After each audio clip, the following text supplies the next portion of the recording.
Welcome to The Art of Adventure. This is episode 240 with Sara Callow. The Art of Adventure is the podcast that helps you travel the world, run your business, and embark on an epic quest. I'm your host, lead explorer, and guide Derek Loudermilk. And if you've ever wanted to host a podcast, be a speaker, an author, a coach, or get paid for helping people reach their highest potential based on your knowledge and life experience, well, I have created the League of Superconductors for people like you. And if this is something that you're curious in exploring, head over to derekloudermilk.com where you can apply for a strategy session, a call with me. Now, on to today's episode. We have my good friend Sara Callow on the show, and she is the creator of Ubud Hood, which is a large Instagram account, 60,000 followers or so, and a business directory that serves as an insider's guide to the town of Ubud, Bali, which is where I lived and where Sara lives. And that's where we met. We've actually known each other for several years. And I wanted to have her on the show because this is a unique business, a unique creation that she has made. And she loves the creative process and is a trained photographer. And she's mastered growing this large Instagram account. And basically this takes people behind the scenes. So it's a very touristy, popular place that has been covered in guidebooks and on TripAdvisor. But Ubud Hood is different because it's largely people find it through Instagram. The directory is actually more of a minor component, but it gives people ideas on where they can go, the sort of secret spots that locals know in Ubud. And so we'll get into how she created this. It actually took a while, a couple of years for her to grow this, at least a year, to 10,000 followers. But we also talk about the Instagram feed curation strategy and some of the struggles and challenges that it takes to do business and operate as a foreigner. She's an Australian living in Indonesia, and she actually has an Indonesian partner, her fiance, I believe. And so she has this perspective of what it's like for people to come in and interact with the local community. She thinks that's really important for us to be mindful of when we're traveling and being tourists. So we also talk about how Instagram changes the way people travel, which I've talked about a little bit before on the show, including up to the actual geography of a place and why people are cutting down trees to build swings in Bali. So there's a lot of good stuff in here, especially if you love Instagram and if you love travel and if you think that we should be careful about how we are when we go into these wild and natural places and how we interact with local populations. So without further ado, here is Sara Callow.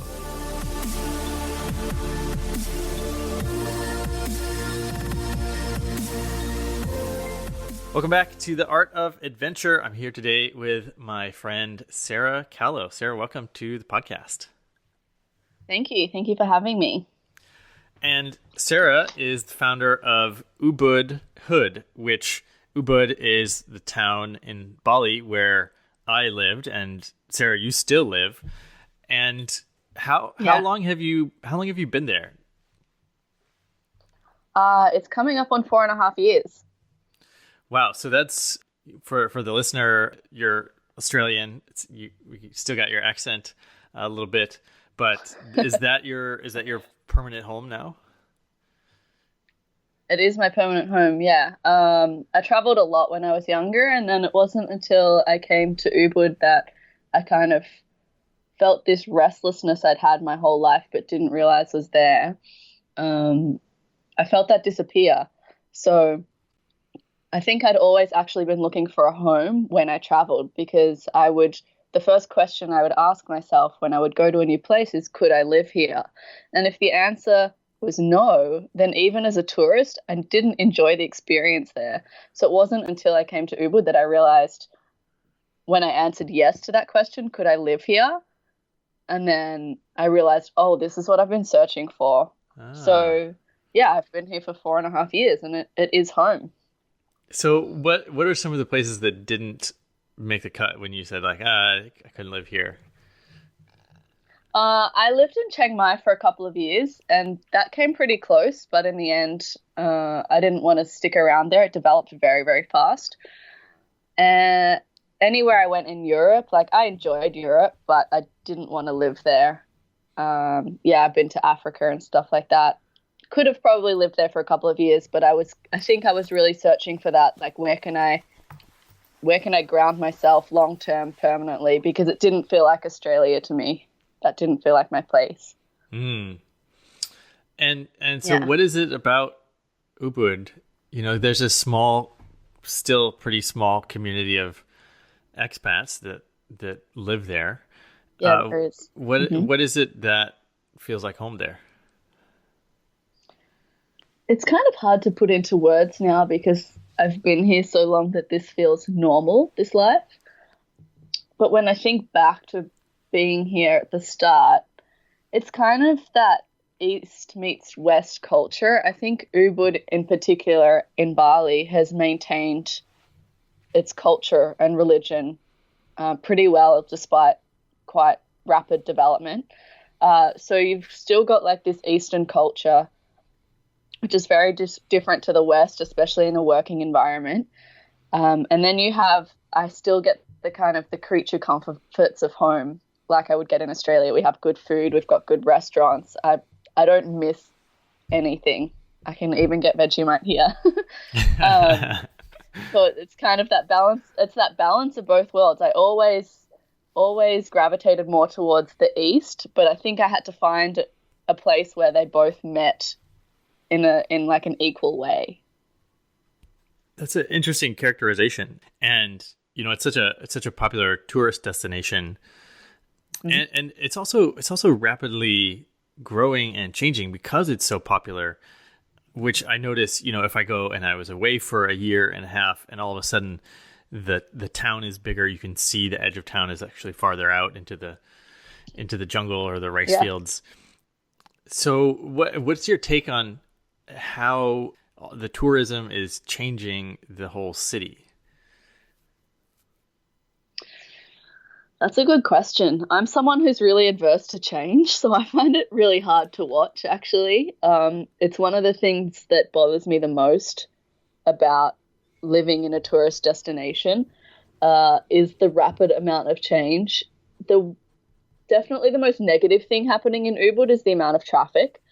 They've tried to implement new things like people can't park on the streets anymore, but there was a lack of urban planning to begin with when this town was created, obviously because they didn't have the foresight to know what it was going to become. So because of that, the traffic is really, really crazy.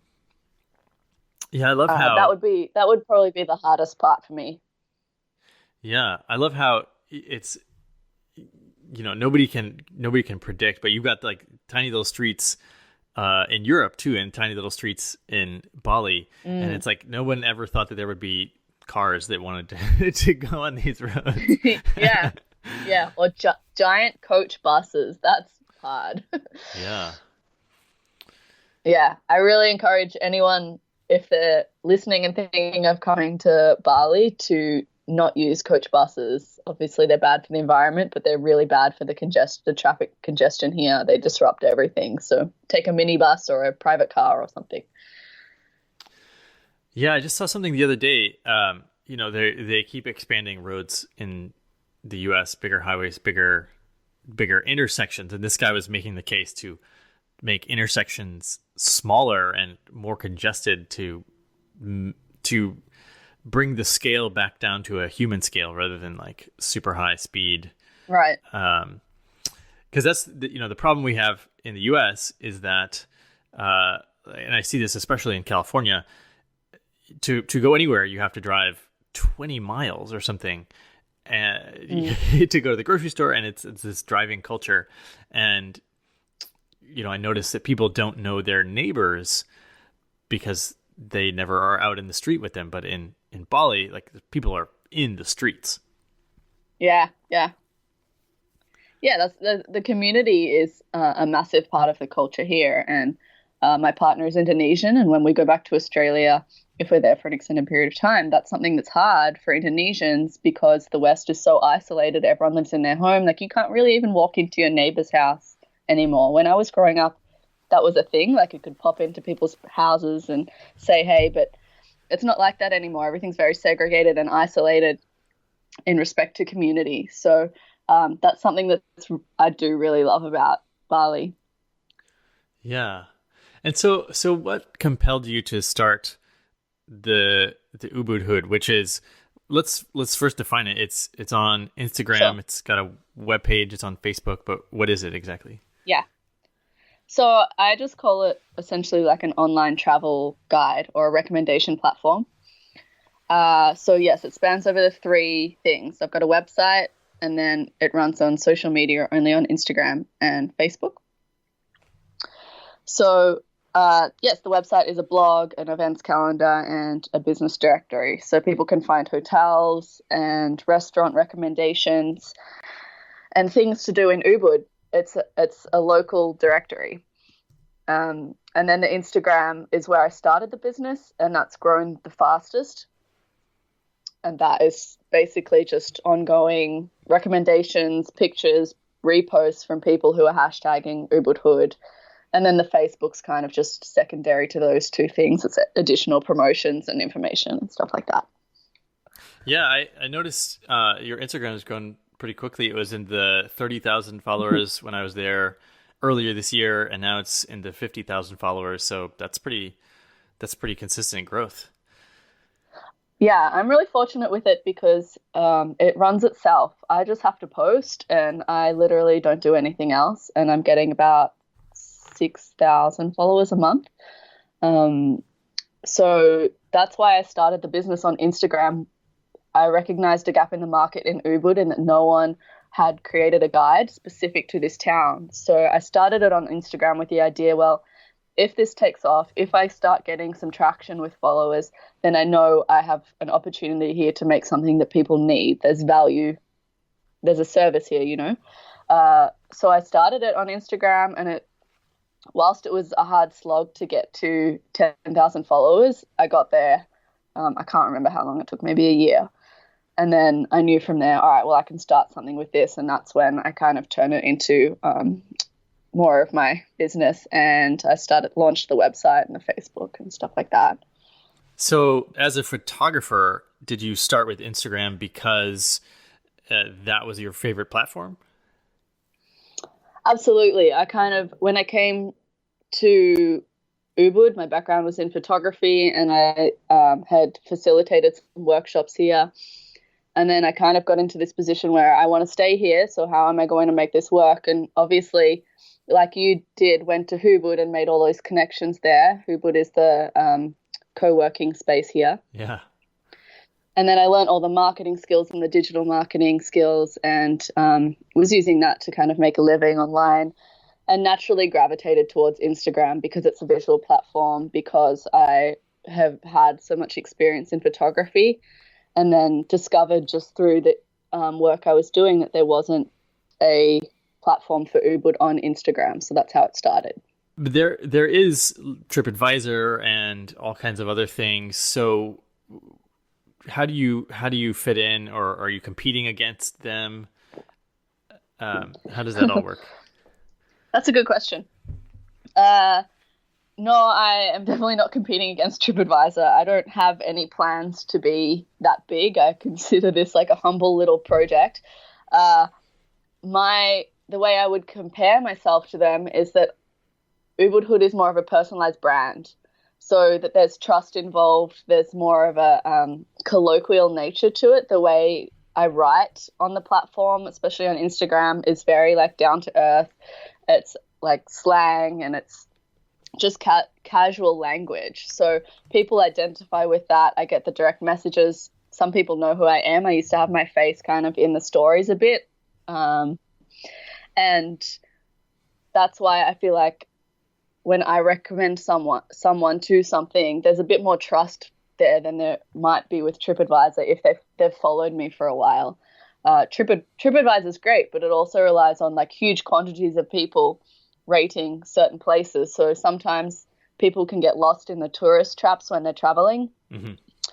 Whereas I'm really trying to curate a platform of recommendations where people aren't going to get lost in those tourist traps, where they can go on the website and they can say, all right, well, we're going to go to these restaurants, and they will have a good experience. They're not going to say, oh, well, this was kind of average and we're just staring at traffic the whole time because we just walked into the first place on the main road. No, they've gone somewhere that's a little bit out of the box. It's offering something different. The food's really delicious. They've had a great experience, and it's kind of guaranteed through the platform, which is much smaller, but I prefer to keep it that way. So do people... do they, if someone's going there on vacation, do they research it and then they find you and then they're like, ooh, I want to ask her personally for recommendations? Does that kind of thing happen? That happens, yeah. I think it happens in a few ways. A lot of the planner types of people will go to the website and they'll do their own research and they'll make lists of where to go. Other people I can see how many people are saving my Instagram posts. So that's obviously with the idea of visiting these places. And then I do get emails and direct messages every day asking for recommendations as well. Do these people ever want to meet you in person? I used to put myself in the Instagram stories, not in the posts, because that was like part of my strategy to personalize the brand. I've taken a step back from doing that just because I wasn't sure sort of where I was taking the business, if I wanted to get more people involved. I have a couple of girls working with me now. I just wanted to formalize it a bit before I decided whether to keep going with my own face in it. So when I would do those stories, I would get people messaging me all the time or coming up to me on the street saying, hey, I know who you are, da, da, da. And I was so awkward.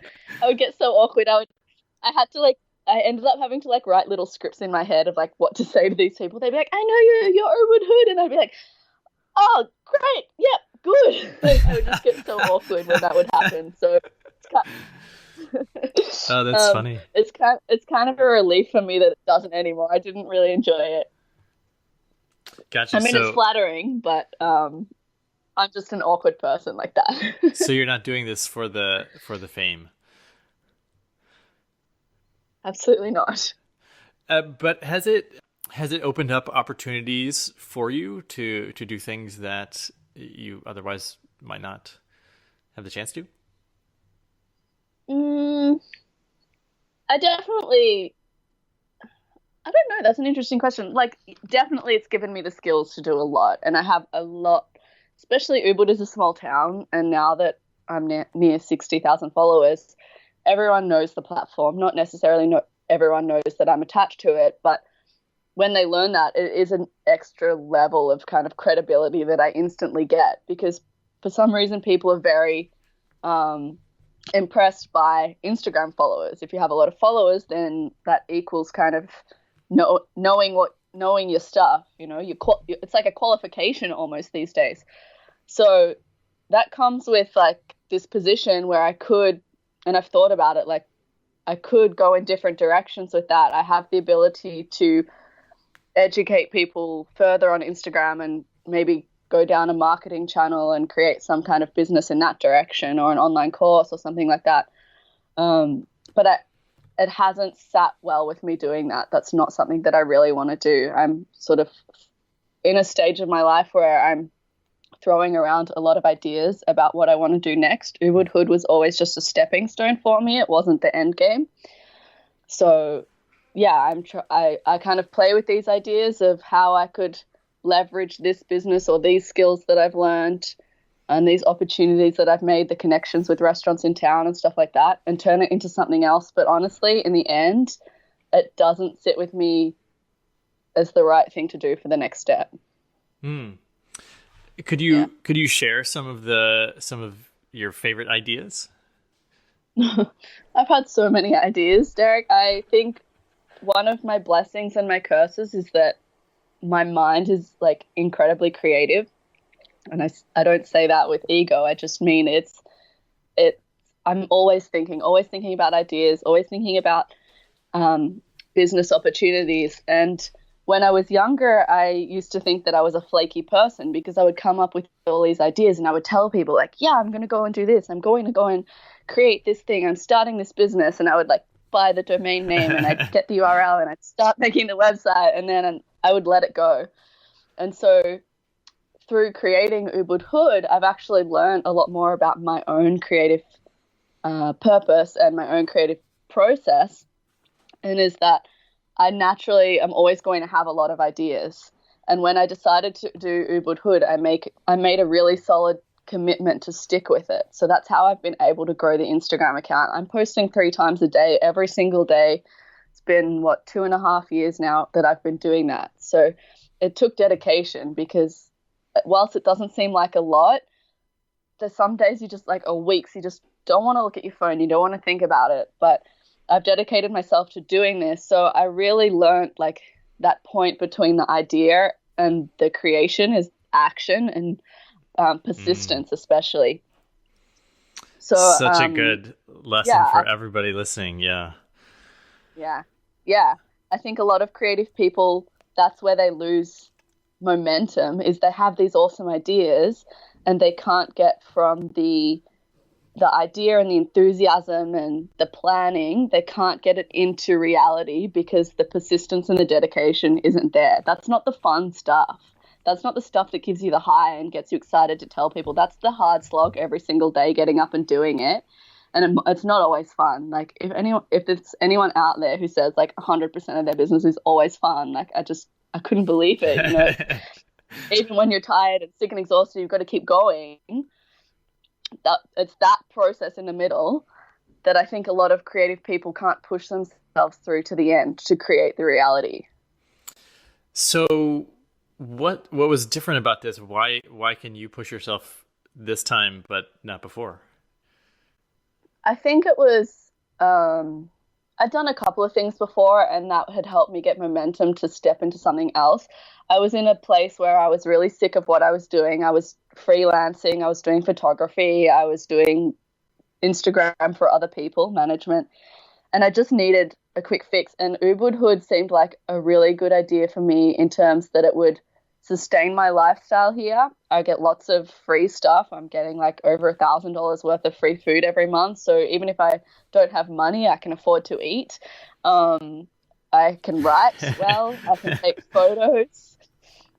It kind of just ticked all these boxes in that moment. And I thought, yes, if I don't take this opportunity, it's going to be really silly of me, basically. So I kind of just jumped and I stuck with it. And it was also with the motivation that kept me going was that you need to prove to yourself you can get to the end of this, that you can create something.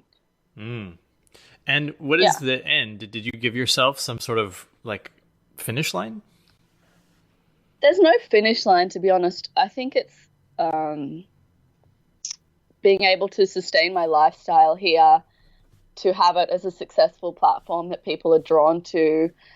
That's kind of the end goal, and that not that it's the end by any means, but that it exists in its full form. Of course, there's always more I can develop and do and change it in different ways, but it exists as a thing, and it's sustaining my lifestyle. So, I think that was kind of the end I envisioned.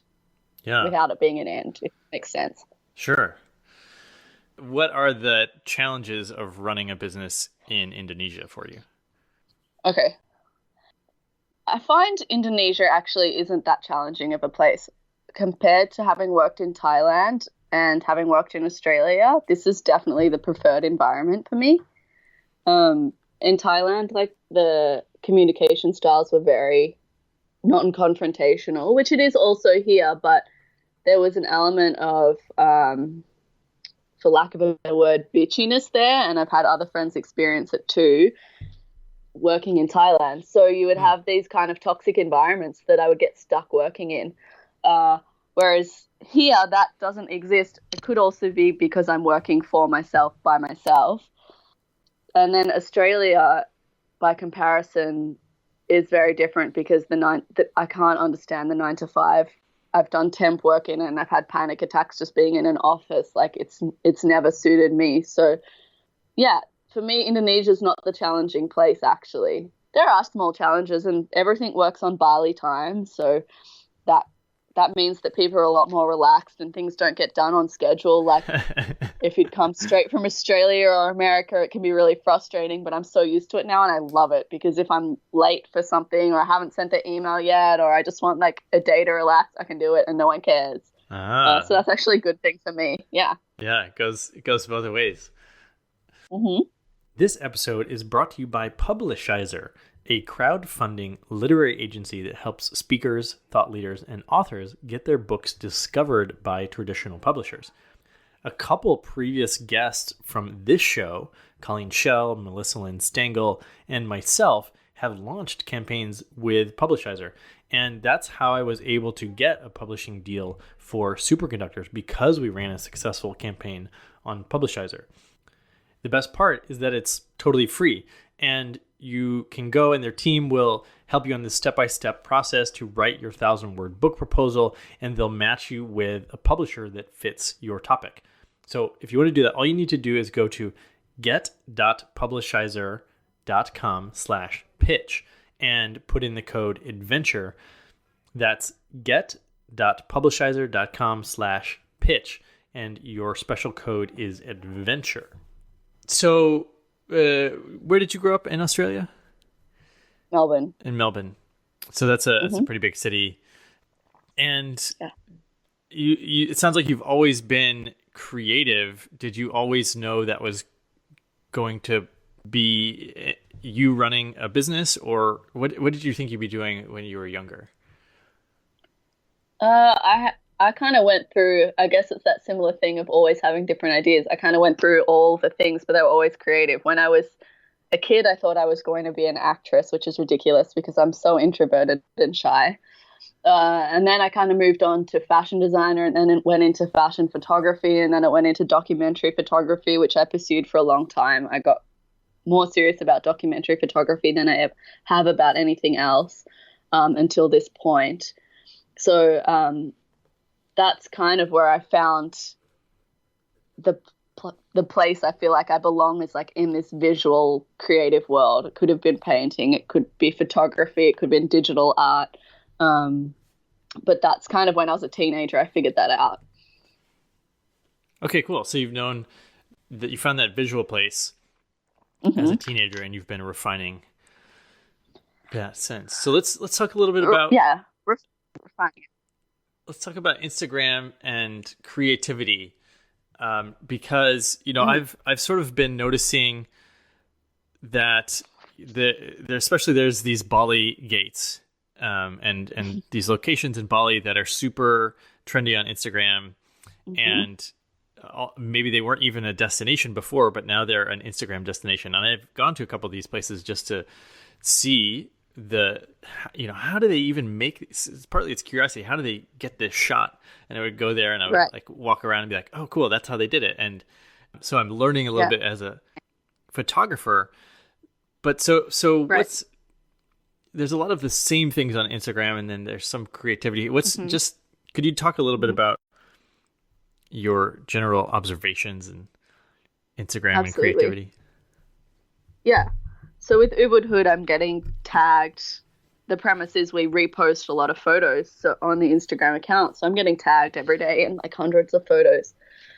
And the trend I've noticed in the last, I guess, 18 months that didn't exist so much when I started the platform is now this reoccurring theme of the same image being taken over and over again. So as you mentioned, those temple gates that overlook Mount Agung, the Bali swings, which is, for those of you who haven't seen it, it's become a trend. It started at one guy's Airbnb, and then that got famous. So now there's probably at least 20 swings around Bali, basically just like two tall palm trees, and then they do a rope swing hanging off them, and they overlook a valley or a rice field. So the photo is people swinging through the landscape. That's a popular one, or going to a spa and like sitting in a bath full of flowers. All these things are becoming really popular to take photos of. And for me, like, it's becoming challenging to curate my feed when a lot of people are sharing images with me that are just so similar. Everything is the same. So I'm trying to look out for those creative people who are seeing things differently. to keep things interesting and to keep representing Bali in different ways. I do have a problem with this form of tourism where everyone's going to just check off their Instagram list. Like, I need to go to the swing, I need to go to the temple, I need to get in the flower bath. Like, what are you actually experiencing then, and how are you being different from everyone else? And it's like Instagram was such a great platform when it started. I've been on it since like 2012, I think. No, 2010. And it was all community. It was just photos. It was like ridiculously horrible filters. But it started out as a really creative place, you know, and a place about community and people trying different things and other people supporting them. And now it's like a place where people are just trying to clone each other. I've listened to webinars from people who are selling Instagram courses, and they're giving people the advice to like find the high ranking photos on Instagram, the ones that have the most engagement and the most comments, and then go out and copy those images. I feel like, what is the point in that? It's all an end game for numbers. Whereas, why aren't you trying to test your own creativity and be different from other people and stand out in that way instead of everyone becoming carbon copies of one another? It's something that really bothers me because I think the platform has so much power to enhance creativity and community. It's doing awesome things with community, but it's losing the creativity, especially in this travel industry where the influencers at the top are dominating and then people just follow them. I would love to see it move back towards being a more creative platform than it is right now. You know, I think it's kind of like the if you make a food that has fat and salt and crunch, then it's really easy to eat a lot of. That's kind of what these photos that all look the same are. They're just like, they sort of tick all the boxes. We just like look at them really quick and we're like, ooh, that's cool. At least that's what happens. They're fatty, salty, and crunchy. So, you know, I guess there's also some limitations, right? The photo can't be that big because everyone's using it on their phone. But so what do you try to do to explore the creative side for yourself? That's something that I've personally struggled with because you scroll through your feeds like on a daily basis, and this is on my personal feed, which is private right now. I don't grow that or anything, but I've gone through, it's the same thing like we were talking about earlier. I have all these skills from Ubud Hood. What can I do with them? I could very easily become an influencer. I have all the photography skills. I have all the equipment. I've got the drone, and I can grow an Instagram account. I know how to do it. But is that what I want to do? And I imagine myself like going to these places and taking these photos, and it just like, it makes me feel heavy. It makes me feel heavy in my body, and I know that's means it's wrong for me. So then I keep going around in circles. Well, what do I do with my own account? And then right now it's kind of just like daily life or things like that, but still like decent photos. But I do want to get back into photography in a more, what's the word, like natural sense, as opposed to where I was with it before, was trying to establish a career as a photographer and trying to make money with it. And that the training I'd gone through to be a photojournalist stuck me in a box, and I lost that unique way of thinking, the unique way of seeing. And then Instagram's done it even more. Scrolling through our feeds every day, and I guess this is why people begin to copy each other. We see a certain version of reality that's very curated. It's not even real. Reality is not the right word. But what we're witnessing is very curated. And so we see that as normal. And then your mind shifts. And I really believe it affects our creative thinking, especially for me visually it has. So I want to come back to a place where I can get back into photography and doing projects I'm passionate about, and putting them on Instagram eventually. And I need to conceptualize them away from the platform to make them different. Mm-hmm. You know, something that I've noticed Yeah. back here in Missouri, which is where I am now, it's not as photogenic. Like, I live in the city of St. Louis, and it's just like we have a lot of old brick buildings, some of which are super cool, but it's hard to capture them accurately, or I'm not good enough to. And when you go out in the woods, it's just like a lot of woods. If you take a picture of it, it looks kind of just like not unique in any sort of way. So really, I'm not taking a lot of photos, and it forces me to say, okay, well, I'm not going to try Instagramming all this stuff. I'm just going to go out and experience it. So it's like two separate things. Right. There's the charismatic. Yes. If I'm in Arches National Park, like, yes, I'm going to be taking pictures of arches because they are amazing. But here in Missouri, a little stream, I'm just going to go put my feet in it. Yeah. But imagine if people went back to that way of like being in those really powerful places and not thinking about picking up their phone, but just going back and to experiencing it. I'm not sure that will happen. No, I don't think so either. This is what I said at the start. I'm so adverse to change, so I really struggle with this. But I think the reality of our future is that we're going to have our own lives, and we're going to have our curated lives. It's going to be like it already is an avatar of ourselves, or who we want to project ourselves as to the rest of the world online. It's not the real us. And as a consequence of that, we lose those experiences. For me, a lot of it is like the experience with just like being one with nature without getting the camera out, or the creative thought process. I think those get hindered in the way of this like double life we lead. Maybe I'll run a retreat for Instagrammers, but you're not allowed to bring your camera. you're just forced to enjoy yourself. Take them to the most beautiful place in the world, like the Swiss Alps, and then confiscate their cameras. That would be torture for influencers. It would be so good for them too, though. It would be good. Yeah, I like that idea. So you've cultivated all these skills. You could be an influencer, but that feels heavy.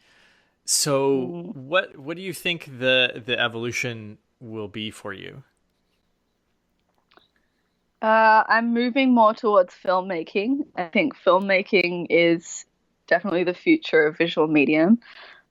As I said, photography, I want that to remain away from my career. I want that to be untouched by money, untainted by money. I know that's not the right word to say, attaching to money, but yeah, I think filmmaking and getting back in touch with that documentary filmmaking side that I kind of was trained in.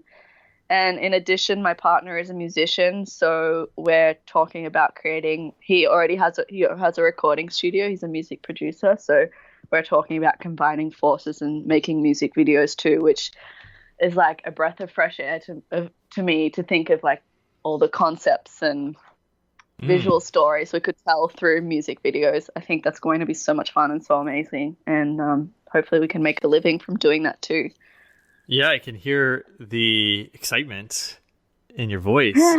And it reminds me, we first met at a Michael Franti event. He was playing and doing yoga. I think so. And, you know, I know he goes to Bali a lot, and some of his music videos are with Bali scenery and villages and things like that. Yeah. And we had a guest, the now retired rapper Johnny Freesh, on the show, and he made some truly epic music videos with the landscape around there as well. Yeah, I thought it would be cool to challenge myself to make music videos in Bali but never film a rice field. Because so many people do, and it would be like you have to find another way to represent this island without rice fields. They're so iconic, but there's so much more this island has to offer. So I thought that could be a fun little challenge for me to kind of incorporate when I get the ball rolling with this. So you're intentionally setting up creative parameters for yourself. That's interesting. You've got to make it a little bit challenging, yeah. So, and those kind of little rules and guidelines make it more fun to create, right? Because you have to find ways around the obstacles. so Ubud Hood, the town itself is not that big. How far out does the hood go, and do you incorporate the whole island into your Instagram account? How far, in terms of how far out am I representing? Yeah, like, because Ubud's not on the coast. Do you go as far as the coast? So I kind of stick within Ubud and like say 5 kilometers of Ubud. Then no one is representing the north or central Bali. So I will also like if you drive north of Ubud, you have beautiful mountain ranges: Badoogal, Kintamani, Mount Batur, Agung. So I do share a bit of information from them, but I'm not working with like any hotels or restaurants in those areas. Not yet. Maybe one day. Gotcha. Yeah, it's a small island, but it's very diverse. Yeah. It took me, and I was trying to go to a new place all the time. It took me probably 2 full years to see everything that I wanted to see, traveling every week to a new place. And now it's like the places in between the places that I'm trying to go see when I'm there. That's the best part, the places in the places. I like how you phrased that. Yeah, when you roll into a village and you're like, I've never been in this village before, and it's kind of exciting. Yeah. Yeah. Absolutely. And do you speak Indonesian? I can. I am quite shy too, though. So I've done courses in it, and my partner, my fiance, is Indonesian. So I can understand most of it, but then when it comes to speaking, I guess there's like a little lag in my head, and that lag I need to get over because that's what prevents me from actually doing it. So yeah, I will start doing more classes soon because I need to improve. And so when you're talking to a local restaurant, and they're saying, okay, we want to give you some perks, some free food or whatever, are you dealing mostly in English then? Yeah. And a lot of them are owned by foreigners, actually, or otherwise I deal with the larger places have a lot of Indonesian staff, but they've been to university, they're either Balinese or they've come from Jakarta or Bandung or somewhere like that, so they can all speak English. Gotcha. Yeah, and I was curious about if there's a lot of foreign owners. What is the sort of percentage, if you have a sense of that, for how much of the development is internal Balinese or Indonesian and then outside investment? Complex question because there's heavy rules about foreigners not being able to buy land and things like that. So they can come on a long lease and build their own business, but generally, like for hotels or big establishments, there's a great new sports club that's just opened here. There's going to be a foreigner involved and a Balinese person, and the Balinese might just be like putting up the land and sharing the profits, and then the foreigners like managing the project. But then with smaller restaurants, it can go either way. Yeah, usually the more modern ones, the ones that are serving the best food, there's always a foreigner involved, whether it's on a consultancy basis or they're owning it. Yeah. And it seems like the Balinese have a little bit of a tough time accruing large amounts of capital to build a hotel, in part because they're spending lavishly on ceremonies. They are, yes. I think a lot of the wealth in Bali it's probably not that dissimilar to where we're both from, is that it's in the hands of a minority because the wealth is from the land. That's where inflation is crazy right now, and it's all starting from rent prices or purchase prices on land. But yes, they do spend a lot of money on ceremony. That is kind of the foundation of life in Bali. It's a Hindu island, but Balinese Hinduism is different to any other type of Hinduism in the world. So yes, ceremony happens every single day, from the basic type of ceremony, which is putting an offering on a temple or out the front of a shop or on the road in front of a house, to full-blown ceremonies that cost thousands and thousands of dollars, or weddings that go on for like a day, maybe two. And every house has their own temple, and that is usually the area in the house where the most money is spent in decorating it and keeping it clean and restoring parts of it, things like that. Yeah. It's partly that's why people love it so much too, because Yeah. I think people are drawn to certain travel locations because they think it's going to give them something that they're looking for, something they need. Like I guess you said you were looking for a home, and there's certain things about the island of Bali that you can't experience elsewhere. The social wealth, the living right next to agricultural. You can live in a rice field and people are harvesting rice, which most Westerners live in a city. You never see what a farmer does when he like goes there in the morning and shoos away birds. Like, Yeah. it's this like connection with one of the most important things, like our food. And for me, that was really important. Just to be like, okay, yes, food is grown in fields, and I'm eating this rice. And it's so present around you here, the creation of food and what you're eating, and especially meat. Like, you're very aware that I'm vegetarian, but even so, like whether I wasn't, you're very aware of where the meat is coming from, where the animals are coming from, because they're like living right next door to you, or their chickens are walking into your house and walking out again. That's right in front of your face. One of the things that we mentioned before the show was ethical travel, and we sort of talked about how everyone's starting to look the same on Instagram. But do you have any thoughts about if we're drawing attention to a place, if there's any considerations that have come up for you? Yeah, for sure. I mean, I also mentioned the buses, which was like a boring, but I feel like very important little rant to have. The other thing to consider, and it comes from this Instagram culture, is how are we affecting these places when we go on holiday to them? How are we affecting the local environment, whether it's like the actual environment or monetarily or culturally, whatever?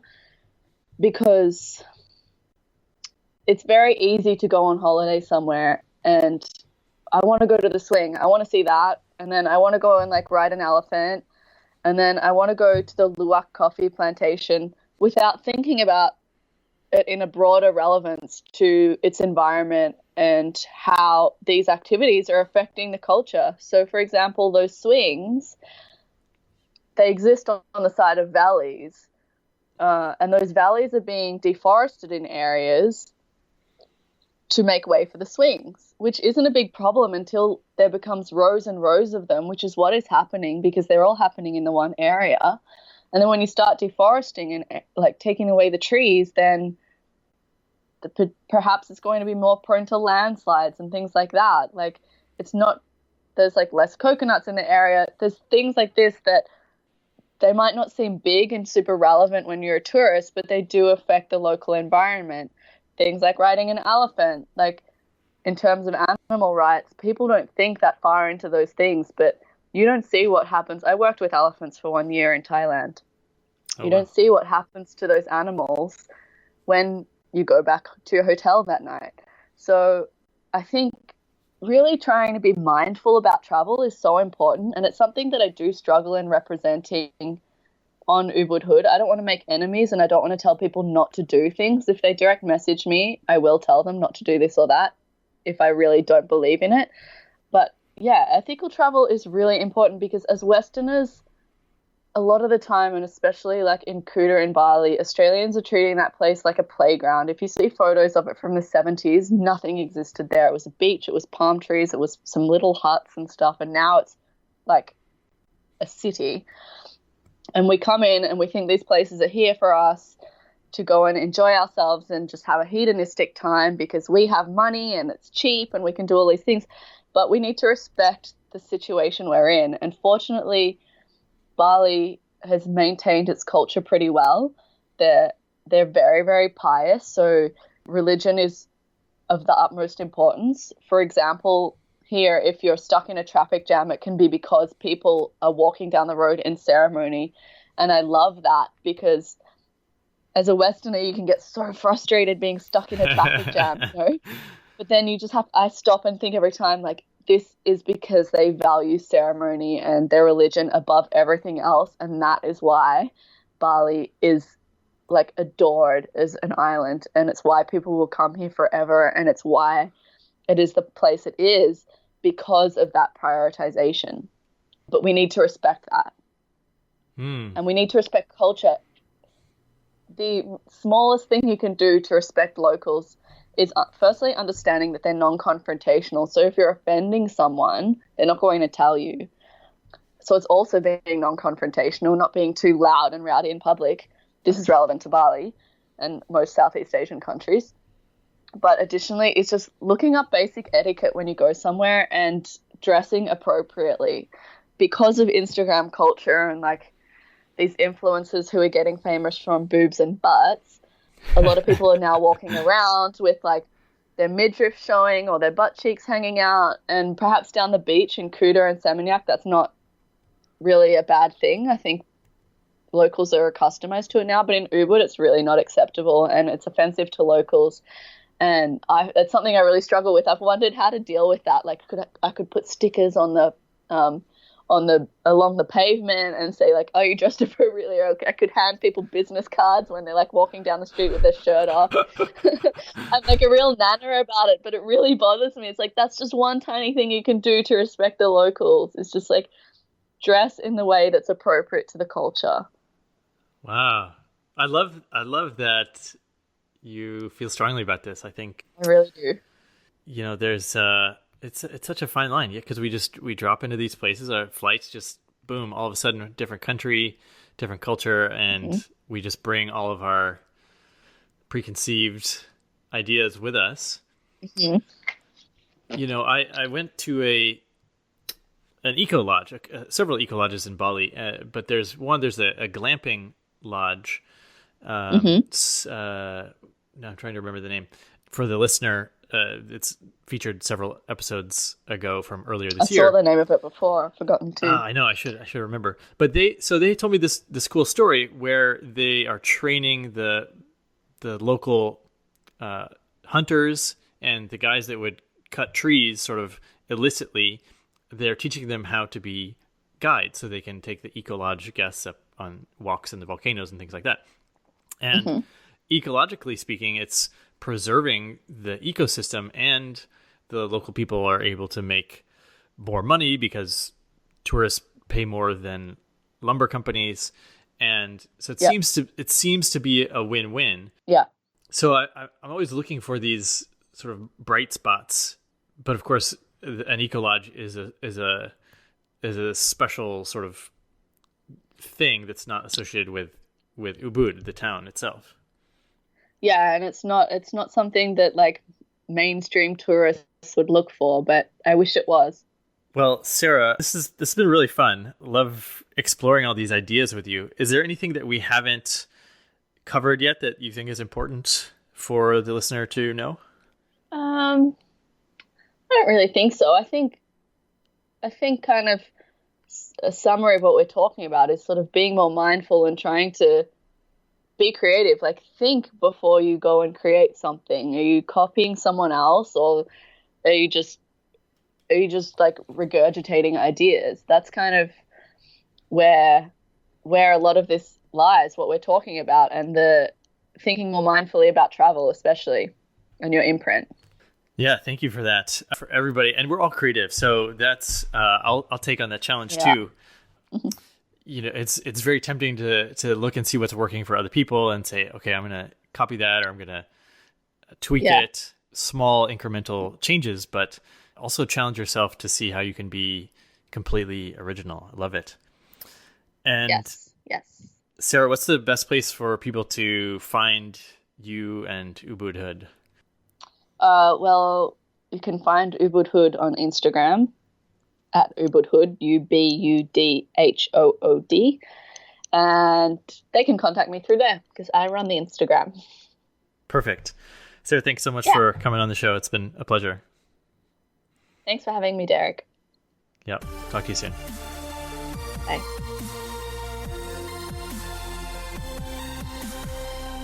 All right. Love that interview with Sara. I really liked how she understands that she could be an influencer. She could grow several large Instagram accounts. She knows the formula. She knows how it works, but that's not exactly what she wants to do. So I think it's really cool that she has this powerful skill, but yet she's not letting the fact that it's an easy win pull her in. She's really making sure that she's doing what she wants to do with this and taking advantage of the chance to be creative and use one of the things that she knows is important to her. And remember, when you are living your values each day, that is one of the primary drivers of happiness. It also helps you be congruent and be more confident. So I really love that Sara has created this, but it's not letting it take over the direction that she wants to go in life. So make sure you go and check out her feed on Instagram. That's Ubud, Ubud Hood, Hood. And a lot of great photos on there that she's pulling from people that go through, travelers that come through the hood, if you will. And also the Art of Adventure podcast is growing its presence on Instagram. So we feature guest stories and quotes and interesting little tidbits on there in addition to what you can find on the show. So it's a great supplementary place, and you can see the faces and learn more stories about who's been on the show. All right, and that is all for today's episode. So now it's your turn to go out there and be adventurous.